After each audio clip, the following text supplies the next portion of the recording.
巨大天体卑弥呼。2009年に発見された巨大天体卑弥呼。地球に光が到達するまで129億年かかっており、宇宙の始まりから8億年の頃の天体であるとされる。今まで宇宙初期時代で発見された物体として最も大規模なもの、ガスでできている。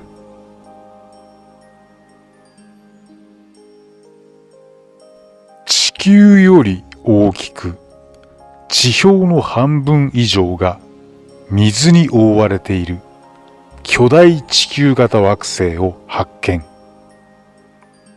半径は地球の約 2.7 倍。表面温度は推定280度で、生命体を維持するには高温すぎる。しかし、惑星の密度は4分の3が水と氷で、残り4分の1が岩で構成されている。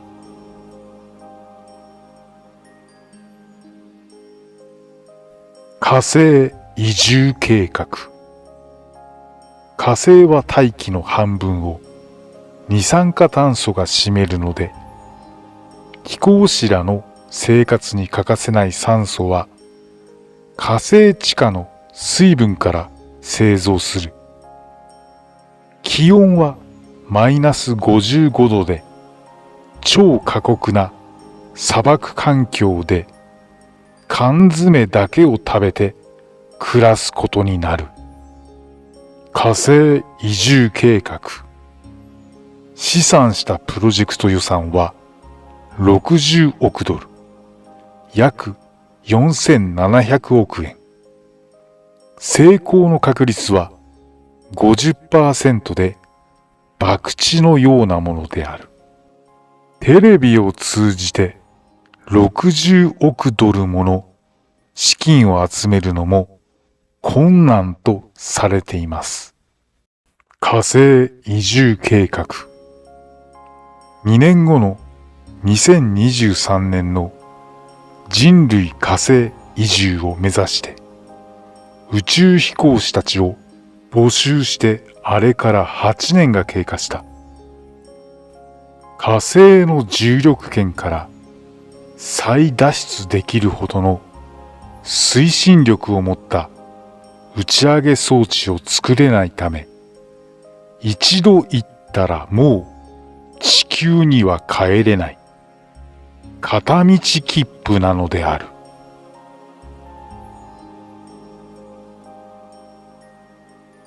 木星は放射能がすごすぎて実際には近寄れない。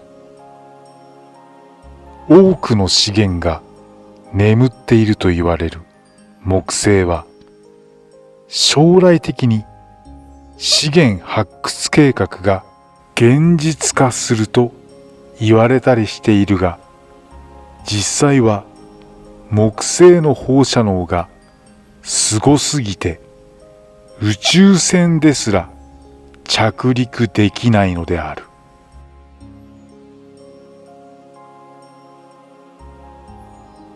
ラッコの食事代。ラッコにはほとんど皮下脂肪がないため、アワビやホタテ、ウニなどの高カロリーなものを取り続けなければ生きてはいけないんです。なので、ラッコを飼っている水族館では1頭あたり年間200万円から500万円程度の食費がかかっていると言われています。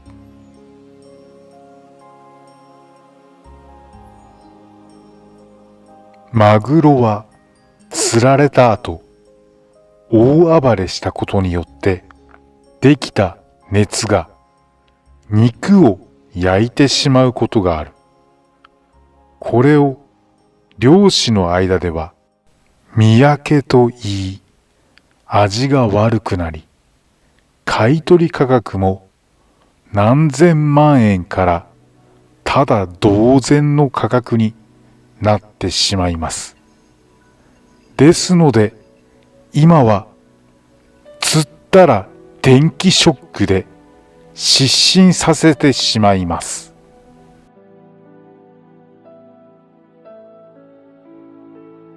ドリンクバーはどれだけ飲めば元を取れるのか。ファミリーレストランに設置されているドリンクバーの原価は1杯2円から3円。ドリンクバーの価格が200円から300円なので、元を取るなら100杯以上飲まないといけないんです。ハムスターの超音波。ハムスターのメスはオスをおびき寄せるために超音波を発します。オスはそれを察知して、どんな障害も乗り越えてでも会いに行こうとするんです。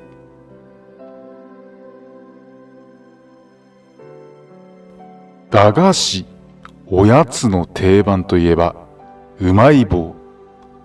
うまい棒は10円で発売されていますが、原価が8円から9円かかるので、ほとんど儲けが出ないんです。そこで赤字にならないように、原材料の価格が高くなるとやや短く、安くなるとやや長くして価格調整をしているんです。心の傷を癒すためには、睡眠時間が6時間を切ると悲観的になりやすく不安になります。悩みを抱えている人ほどゆっくり寝た方がいいんです。心に傷を癒すことは、時間といい睡眠をとることなんです。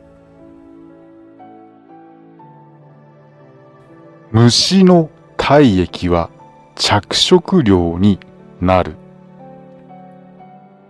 リキュール種カンパリの赤い色は、エンジムシというサボテンにつく虫の体液の色である。ちなみに原材料にはコチニールと表記され、これはハムや福神漬けの色付けにも使用されております。木の葉や葉っぱなどで見かけるカタツムリ。実はマイナス120度の世界でも生きられるんです。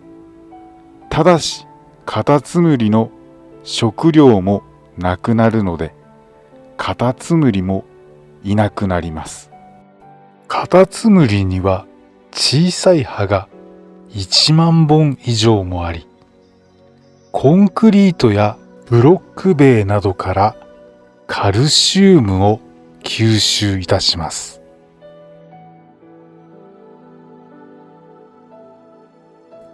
イルカの不思議。イルカは水の中で瞬間的に時速50キロで泳げるのに、そこに必要なはずの筋肉量が7分の1しか実は持っていないんです。この仕組みは未だに解明されておらず、グレイのパラドックスと呼ばれています。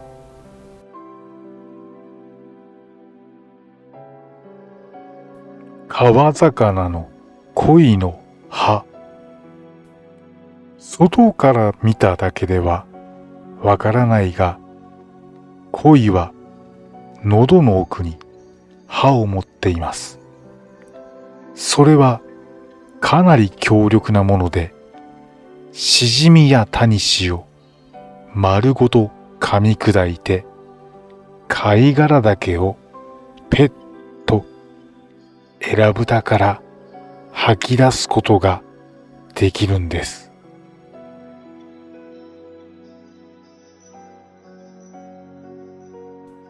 ヒキガエルは食べたものが危険だったり、胃の中で暴れ出したりすると、なんと胃ごとそれを吐き出します。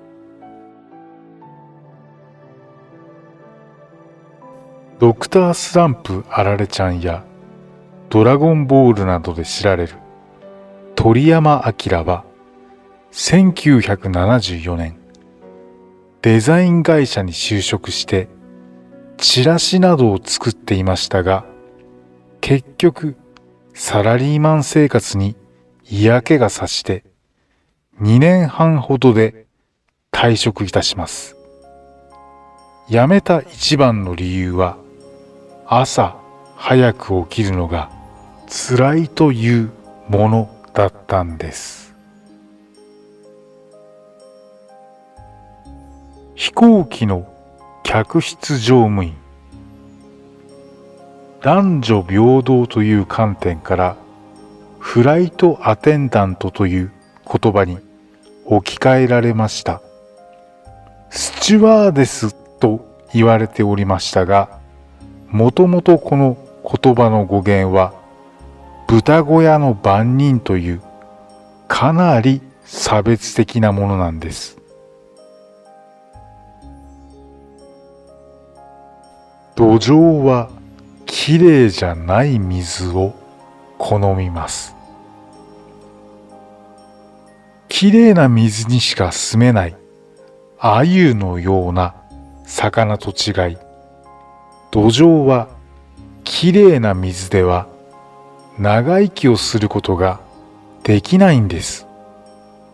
これは泥の中の雑菌が体に付着し、病原菌を防いで病気から守ってくれるためなんです。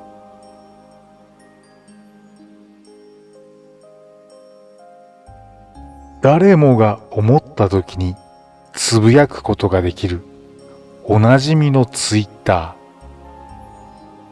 ー。ほとんど失敗に終わって破綻を仕掛けていたオデオという IT ベンチャー企業。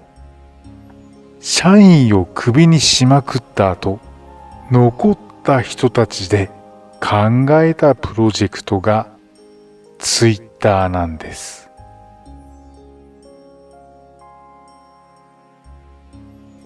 プロレスで有名だったジャイアント馬場が巨人の投手だったのは有名ですが、0勝1敗の成績が一人歩きしてただでかいだけのデクノボーの客寄せパンダだったと思われている節がありますが、二軍では年間最多勝も取っているんです。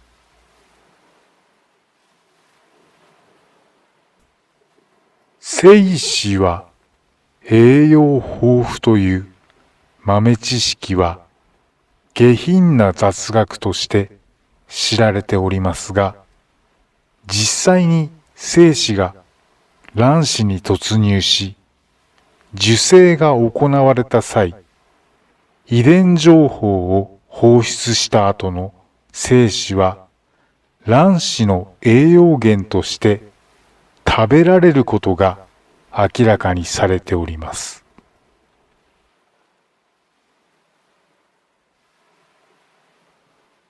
ウッドメタルという合金は低融点合金として知られ、その融点は70度ほど。つまり、沸騰したお湯をかけるだけで、ドロドロに溶ける金属なのです。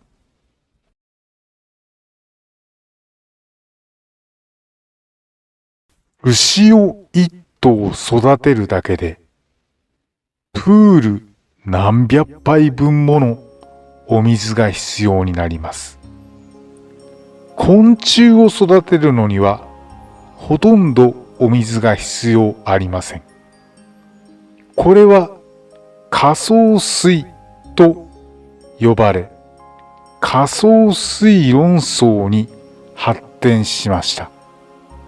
そして昆虫食が注目されたのです。ついにやってきました。100円ショップダイソーでコオロギスナックを売り出し始めたのです。最初に大手企業で先陣を切ったのは、無印良品です。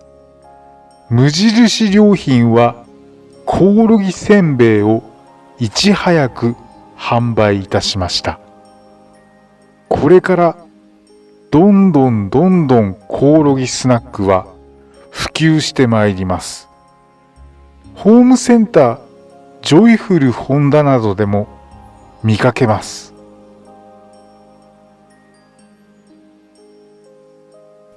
10年後に確実に値上がりすると思われる現行モデルの国産車とは、値上がりの大本命は生産終了が近い日産スカイラインの GTR です。カーボンニュートラルが騒がれる昨今ですが、トヨタカローラ、レビン、トレノ、AE86。このようになるのは間違いないです。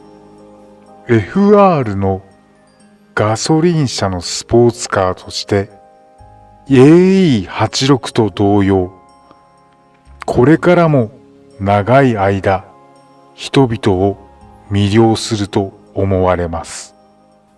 復活したスープラは海外生産のため、販売台数が少ないため、希少性抜群で値上がり間違いなしです。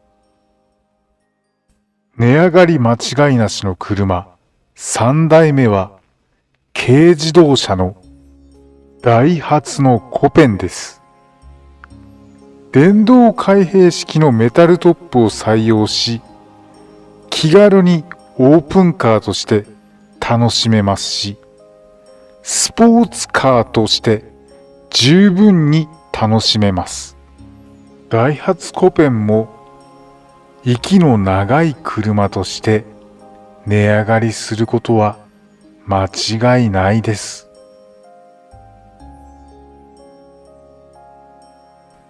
ゾンビ細胞とは、分裂をしないが死にもしない奇妙なこの老化細胞のことをゾンビ細胞と言います。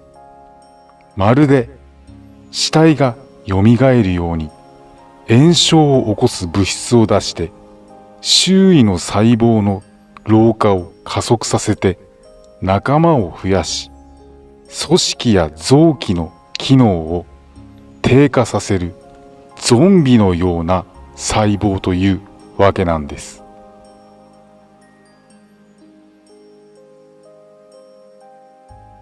NASA の宇宙探査機が太陽コロナに到着。史上初。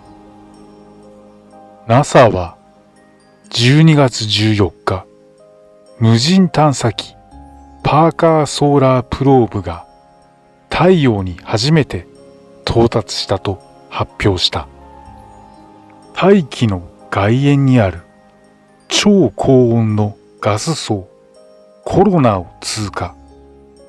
周囲の粒子を採取する主要目的を達成した。地球の生命を支える太陽活動の仕組みや、より多くの恒星について知る手がかりになると期待されております。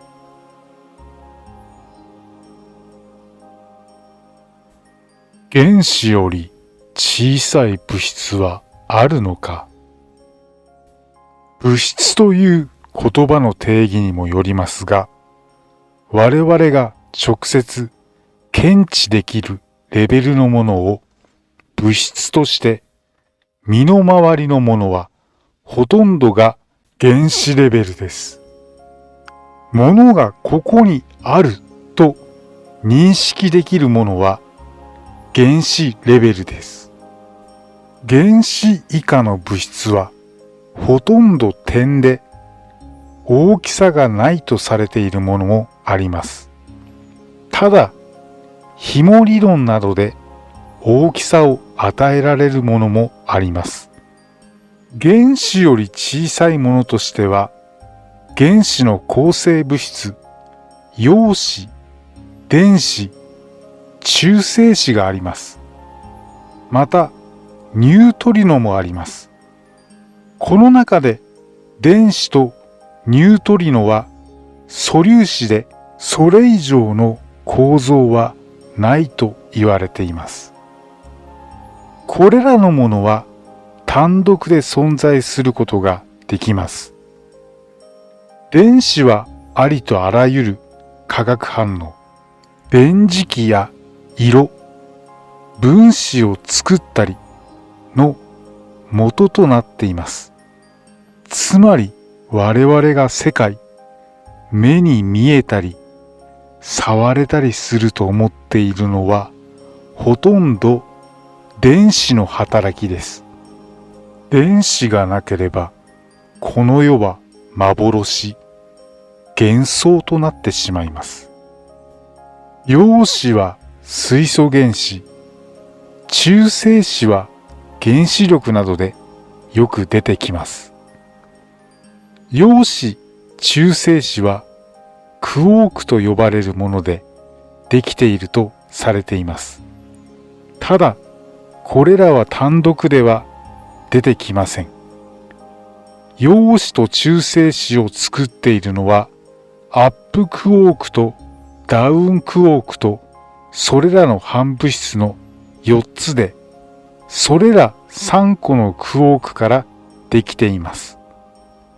これらを結びつけているのがグルーオンと呼ばれる8種類の物質も考えられています。また、陽子と中性子を結びつける中間子もクォークと反クォークが結びついてできています。原子核から電子が飛び出すベータ反応に関わるボゾンという物質も考えられています。これは陽子よりかなりでかいのですが、原子に比べるとほぼ点です。まずはクォークですが、アップクォーク、ダウンクォーク、チャーム、ストレンジ、トップ、ボトムの計6種類があります。電子は3種類、ニュートリノ3種類。これらには反物質も存在しますので、単純には倍になります。クォーク、反クォークの組み合わせで、ハドロン、各子、クォーク3個以上、中間子2個、陽子、中性子もハドロンの一種が作られます。数多いです。それらも原子より小さいです。グルーオン8種類、ボゾン3種類、紙の粒子ヒッグス1種類、そして忘れてはいけない光子、フォトン。まだ粒子として検知されていませんが、波が検知された重力子、グラビトン。これら以外でも仮想粒子や超対称粒子なども考えられています。こう見ると原子は結構でかい物質なんです。粒子を上げていくだけでごちゃごちゃ出てきましたが、紐理論やループ量子力学等が完成すればもっとすっきりするかもしれません。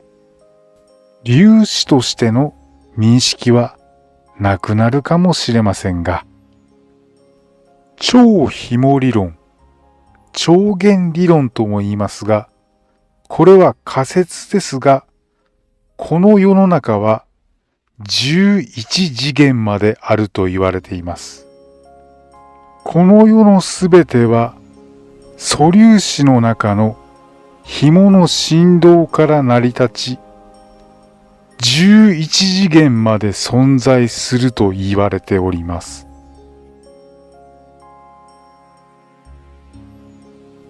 宇宙での真空崩壊とは、真空崩壊については、科学雑誌コスモスの記事によると、何らかの刺激をきっかけに宇宙の安定が崩れると真空が広がって世界の法則が狂い、地球も消滅するという仮説なんです。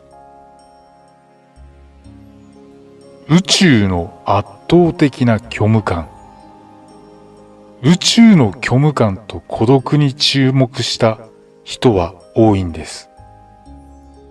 何時間走っても何も面白そうなものが見当たらない車での長旅に例え、別の惑星まで行くのに何年もその状態が続くと想像すると恐ろしいと人は感じるのです。浮遊惑星。浮遊惑星とは特定の軌道を持たず宇宙空間を漂っている惑星のことです。恒星などの周りを周回していないため、追跡が難しく研究もより難しい。最新の宇宙望遠鏡を使えば研究のチャンスもあるかもしれません。浮遊惑星についてはまだわからないことが多いんです。浮遊惑星は地球を軌道から弾き出そうとするかもしれない恐ろしい惑星だと思っている人が多いです。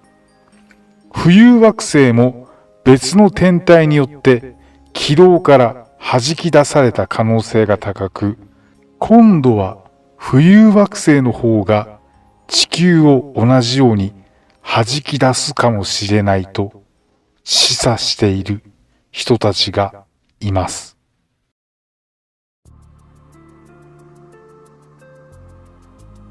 宇宙空間で全てを飲み込んでしまうブラックホール。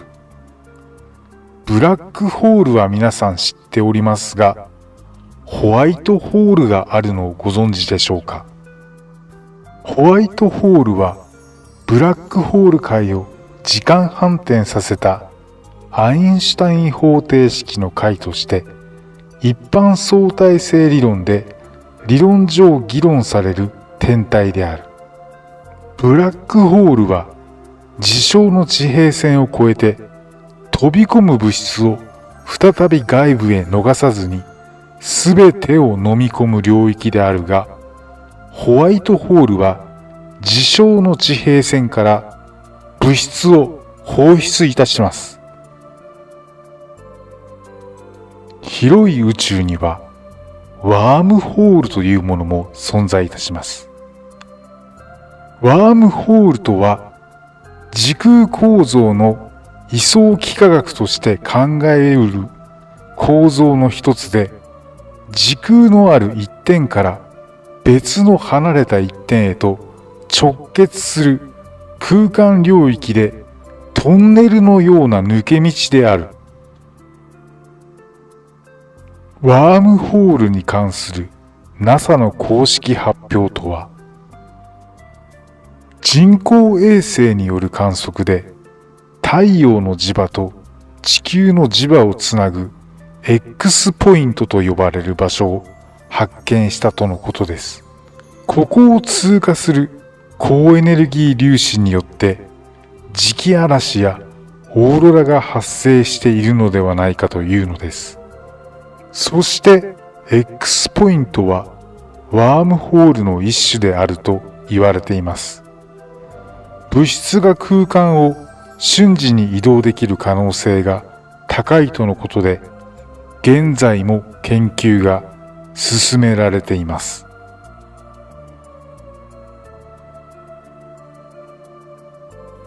人類史上初の宇宙遊泳で死にかけたロシア人宇宙飛行士。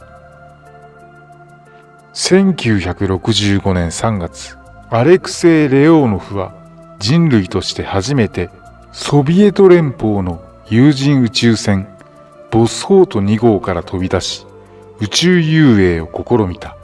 颯爽と飛び出した彼であったが、想定外の出来事に肝を冷やしたことだろう。宇宙遊泳の最中、レオーノフの宇宙服が膨張し、船内に戻れなくなってしまったのだ。そこで宇宙服内の空気を抜き、どうにか船内に入ることができた。だがそれだけではなかった。帰還時には船内の酸素濃度が上昇し、爆発の危険に脅かされる。極めつけは、ボスホート2号が大気圏再突入ルートから外れて、極寒のシベリアに着陸したことだろう。そこは腹を空かせた熊や狼がうろつく密林の中であった。アポロ計画でのトイレのトラウマ。アポロ10号のクルーが船内を漂う排泄物に対処しなければならなかったのは有名な話だ。また、アポロ7号では大便に殺菌剤を注入するという悪臭漂う作業を行った。その匂いたるや深い眠りについていたクルーが目を覚ますほどだったという。宇宙の環境では袋の中に用を足し、そこに防腐剤を練り込んでやるしかなかったのだ。宇宙を漂う者たち。宇宙開発の黎明期では数多くの動物が実験に用いられ、中には二度と地球に帰ることができなかった者もいた。では、その死体はどこへ行ったのだろうか。過去の失敗したミッションでは、すべての宇宙船が回収されたわけではない。それは人間を乗せて軌道まで打ち上げられたものも同様なのだ。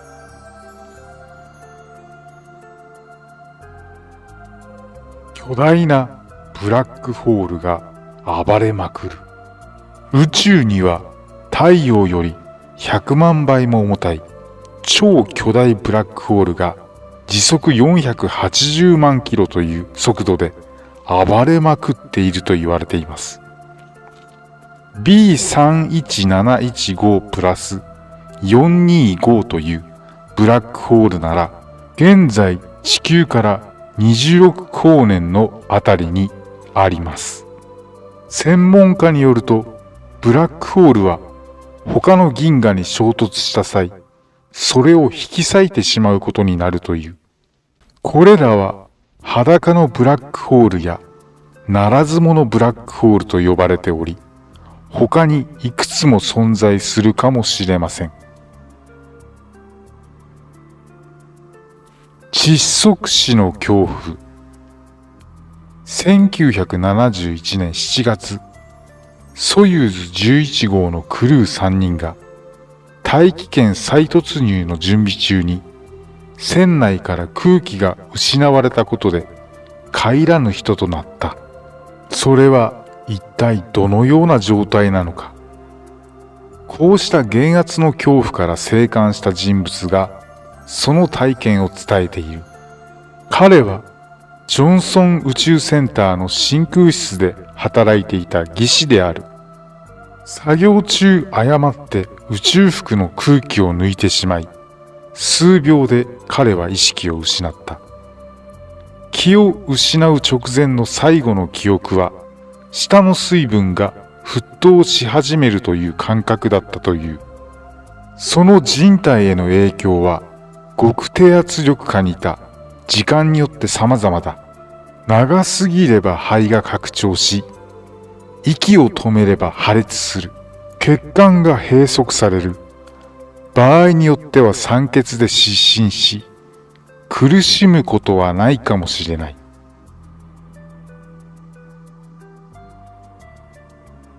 前触れもなく衝突する隕石。科学の進歩により危険な巨大隕石の軌道を検出できるようになった。だからといって小さな隕石の衝突までわかるかといえばそういうわけではない。2013年、ロシアの住民はウラル山脈に破片をまき散らしながら突っ込んでいった隕石に震撼したことだろう。この事件で数百名が怪我をしている。隕石がもう少し大きければ死傷者数は一気に跳ね上がったに違いない。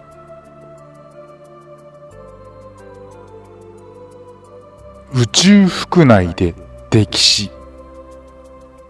宇宙遊泳の際、宇宙服には冷却と保水の目的で水が搭載されている。だが、万が一、故障などをしてしまえば、宇宙服の中で溺れる危険がある。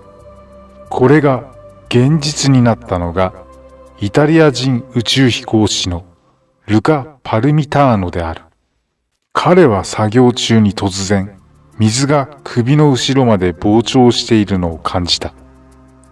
幸いにも仲間の誘導のおかげで、エアロックにまでたどり着けたが、その時には鼻から入り始めるほどになっていたという。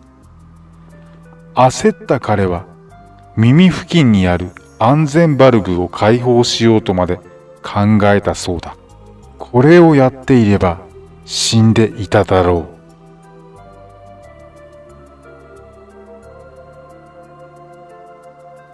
1年間の宇宙暮らし。水は尿と汗。宇宙船において水は貴重な資源だ。したがってありとあらゆる水が利用される。宇宙飛行士は自分の尿や汗をリサイクルして飲まなければならない。その量は約730リットル。ちなみに尿が飲めるようになるまでには8日間の処理が必要なのだそうだ。文字通り生命を吸い取る星。ヴァンパイアスターと呼ばれる星がある。これらの星は自らが生きながらえるために近くの星の生き地を吸うのだという。質量が少ないより小さな星は付近の恒星に狙いを定め、水素の燃料を吸血。さらに質量が増加する。そしてさらに熱く鮮烈な青を発するようになる。まるで若返ったかのように。足が脱皮する。宇宙旅行はお肌の古い角質や毛穴の汚れを落とす上で有効かもしれない。軌道上に1ヶ月も滞在すれば足の裏の死んだ皮膚が落ち始めるという。宇宙飛行士のドナルド・ペティはこう話している。足が爬虫類みたいに脱皮するんだ。ガサガサの足の裏がツルツルのピンク色になっちゃうのさ。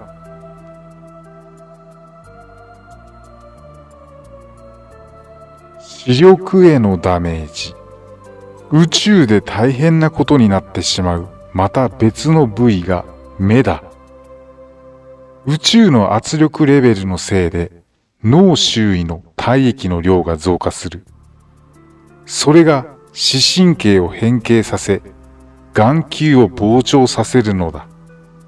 この液体シフトのガクブルものの効果は NASA でもよく知られており、完璧な視力の持ち主だった宇宙飛行士がド近眼になってしまうというケースもあった。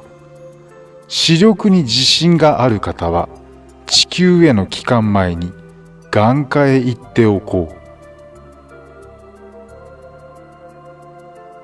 う。我々の銀河はゆっくりと吸い取られている。ダークフロー。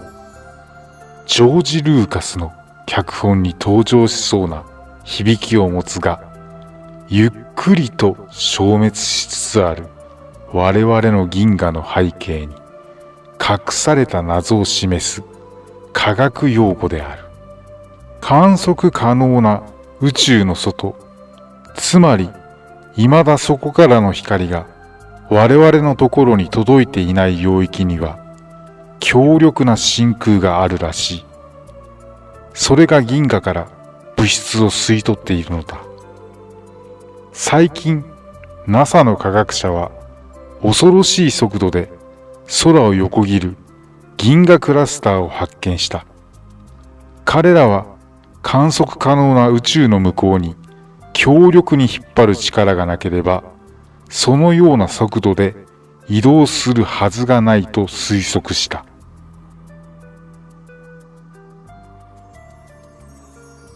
大外宇宙、俗にパラレルワールドと呼ばれています。パラレルワールドとは、ある世界から分岐し、それに並行して存在する別の世界を表しています。平行世界、平行宇宙、平行時空とも言われています。そして異世界、魔界、四次元世界などとは違い、パラレルワールドは我々の宇宙と同一の次元を持つと言われております。シンクロニー現象とは、カップルや夫婦などの行動が次第に似てきたりすることをシンクロニー現象と言います。このことから思考だけでなく行動のタイミングが合う相手を人は好きになりやすいと言います。また、好きな相手に好印象を与えるには、相手の行動を真似するといったミラーリングと言われる心理テクニックも有効です。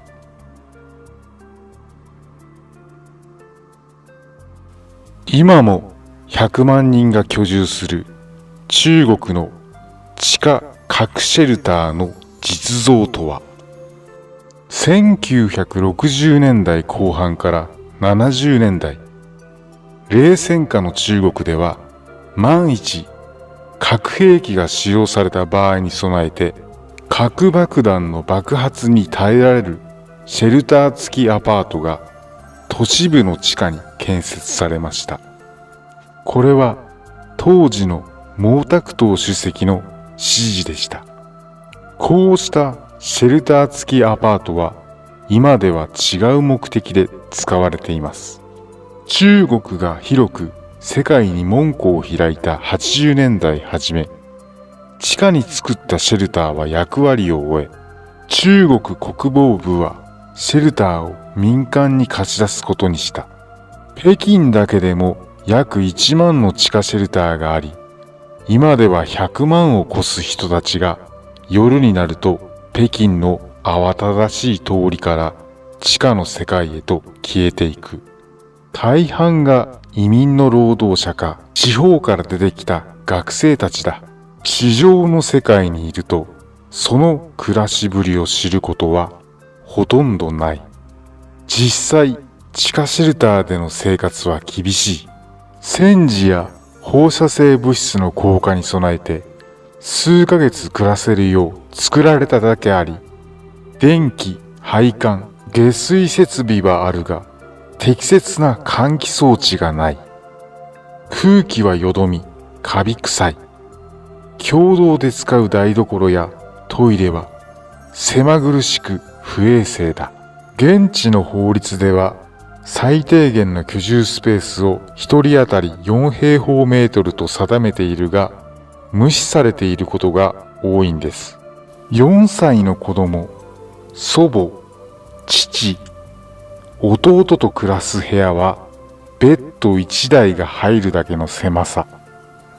こんな住人がゴロゴロいるんです。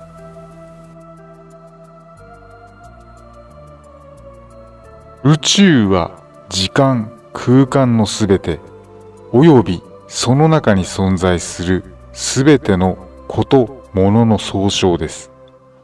恒星や銀河など、あらゆる形態の物質及びエネルギーが含まれます。現代天文学及び物理学においては、ビッグバン理論に基づいて記述されます。138億年前に誕生し、現在も膨張を続ける物理体系を示しております。スペースデブリとは何なのか。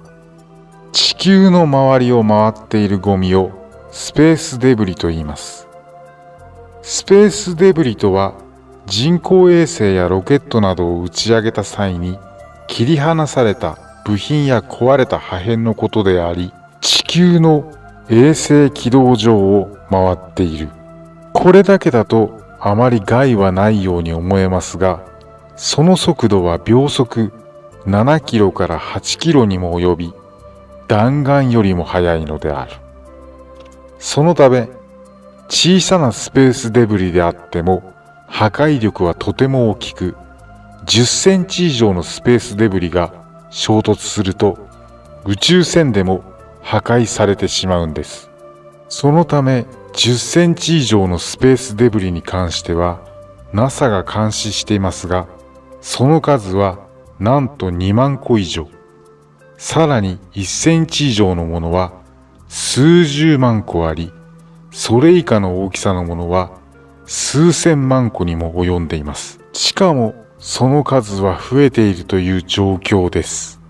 このためスペースデブリは現存する宇宙ステーションなどの施設に対する危険性や今後の宇宙開発を進める上での障害としてクローズアップされているのである。スペースデブリへの対処法。もちろんアメリカ、ロシア、中国、そして日本などの宇宙開発を進める各国はスペースデブリに対する対処法を検討しています。レーザーによる破壊など様々な方法を模索していますが、今のところ根本的な解決法は見つかっておらず、とりあえずスペースデブリを増やさないことくらいしか対策がない状態なんです。その中でスペースデブリを回収するための人工衛星を打ち上げ、回収後に地球へと落下させて、そのまま燃え尽きるという方法が実験されています。この実験が成功すれば、スペースデブリの問題は解決するかもしれませんが、コストが難点かもしれません。宇宙開発のメリット。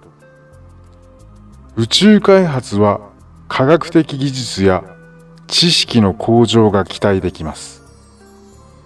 科学的技術が向上することで人類の生活に活用できる点がメリットです。また、宇宙開発事業が盛んに行われることで、経済的効果や雇用の増大などにもつながります。宇宙開発は大型公共事業としての働きも持ち、携帯電話などの社会インフラの提供に貢献できるのも利点です。宇宙は大きな可能性を秘めているため、宇宙開発に取り組むことで食糧難や人口問題などの解決にも役立つでしょう。宇宙開発のデメリットとは、宇宙開発には莫大な資金が必要です。研究にはコストがかかり、研究期間も長くなるため、たびたび資金がネックになります。莫大な公的資金を投入したとしても、期待通りの成果が得られるかどうかわかりません。また、宇宙にロケットや人工衛星を飛ばすことで、スペースデブリと呼ばれる宇宙ゴミの増加も問題視されています。さらに、宇宙飛行士の健康問題もあります。心臓循環器や骨などに影響、宇宙放射線の被曝など、宇宙飛行士の体への負担は大きいんです。宇宙開発のために研究した技術がテロなどに悪用されるリスクもあるんです。豚肉はよく火を通して食べなきゃいけないのは正しいのか。これにはきっかけになった事件があるんです。豚肉はよく焼いて食べなきゃダメですよと言われたことはありませんか？豚肉を生で食べないのはなぜでしょうか？1930年代のアメリカでは豚肉の中にトリヒナという寄生虫症が発生していました。これは人畜共通感染症ですから、感染した肉を食べることによって人にも大きな影響を及ぼします。この寄生虫の影響を受けないようにするため、公衆衛生局などから豚肉は内部までしっかりと火を通すことという通達が出されました。それが日本にも影響を及ぼしたのです。今まで日本で豚肉の生食によるトリヒナ症の発症事例はありません。つまり日本の豚肉がトリヒナ症に感染しているということはないのです。それでは生食を食べられるのか？なんだ、国産の豚には病原体がいないのか？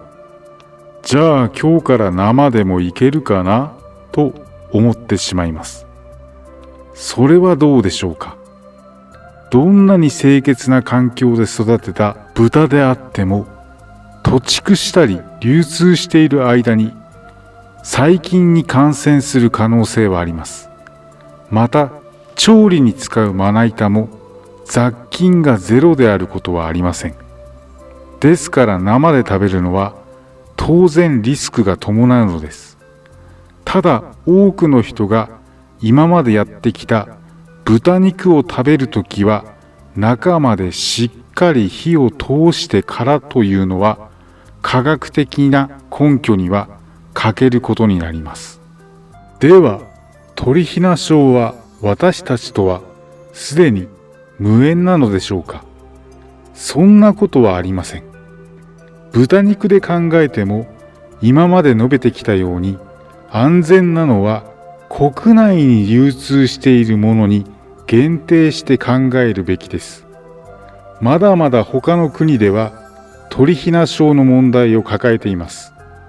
また国内でもツキノワグマの肉を十分に加熱せず食べてトリヒナ症になった事例が多く報告されています。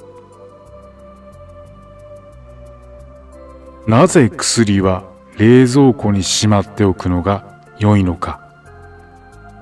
市販の薬の注意書きには冷暗所に保管と明記してあるものもあるが、明記してなくても冷蔵庫に保管しておくと良い。医者からもらった薬も冷蔵庫が良い。なぜなら薬は湿気と相性の悪いものがほとんどだからだ。冷蔵庫の中は常に乾燥しているので、救急箱代わりに保管しておくにはちょうどいい環境である。なぜまな板は熱湯より水で洗う方がいいか。熱湯消毒ができるので、水より熱湯の方が消毒を保てるように思える。ところがまな板の表面には肉、魚などいろんなタンパク質が付着しているので、熱湯をかけると凝固してまな板表面にできた包丁傷の中に残ってしまう。凝固したタンパク質の表面には膜ができるので、切り傷の中はばい菌にとって格好の繁殖場所となるのだ。だから清潔に保つには、使うたびに水で洗い流し、時々塩素剤殺菌や日光消毒をするのが良い。熱湯を過信してはいけません。なぜ同じ木から取れるのに赤胡椒、黒胡椒、白胡椒か。インド原産の胡椒の木になる実を乾燥してすりつぶしたものが胡椒だが、熟れ具合がどの段階の実を使うかによって色が異なる。黒胡椒は赤い胡椒の実が熟してしまう前に収穫し乾燥させる。すると赤い皮が黒く変色する。赤胡椒は赤い実が熟してきたら収穫をし、変色しない程度に乾燥させる。白胡椒は赤い実が完熟してから収穫し、皮を取り去って白い部分を乾燥させる。胡椒には強力な殺菌作用があり、冷蔵技術のなかった大航海時代には食の必需品、牛肉との相性が良い。和がらしはなぜお湯で溶いた方が辛いか。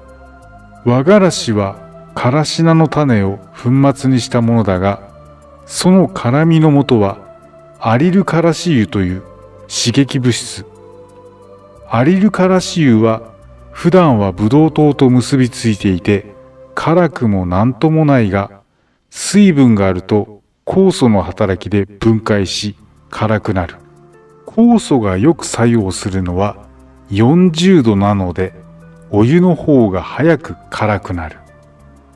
からし菜も茹でるとピリ辛くて美味しい。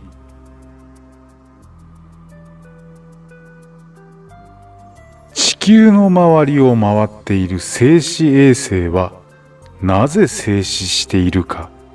気象衛星、通信衛星などの人工衛星はすべて地球の周りを回っている。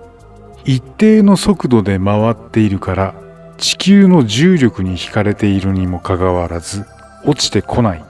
静止衛星も赤道上空36,000km の円軌道上を回っている。人工衛星がこの高さの軌道を回るのに要する時間は24時間1日である。地球も24時間1日で自転しているから、人工衛星の地球に対する速度は0ということで静止する。並んで走っている同じ速度の車同士が互いに相手に対して静止しているのと同じ原理なのです。なぜ酸素がなかった地球に今酸素があるか。酸素は最初の生命が誕生し、それが今から27億年くらい前に卵巣類に進化し、光合成を行って初めて地球上に出現した。27億年前の卵巣類の化石は南アフリカやオーストラリアの古い地層から見つかっている。卵巣類はやがて大繁殖して海中を覆い、大量の酸素を吐き出した。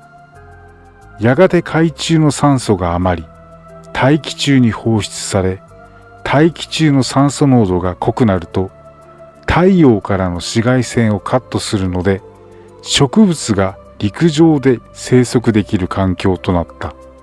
そして陸上に進出した植物が盛んに光合成を行ったので、大気中の酸素濃度はどんどん濃くなり、緑に覆われた地球が誕生した。酸素は植物が作り出したのである。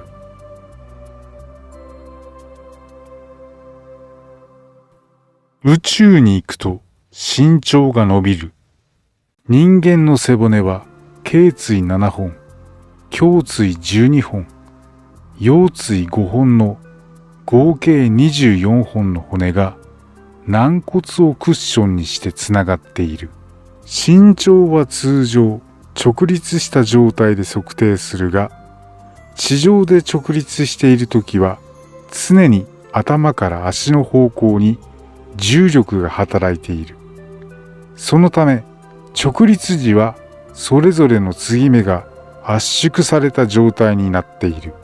ところが無重力状態の宇宙に行くと圧縮された分が解放されるため身長が数センチ程度伸びる。宇宙飛行士の中には7センチ以上も身長が伸びた人がいたそうだ。ちなみに別に宇宙に行かなくとも就寝時には地上でも背骨は伸びている。朝起きた時に昼間よりも身長が少し高いのはそのためだ。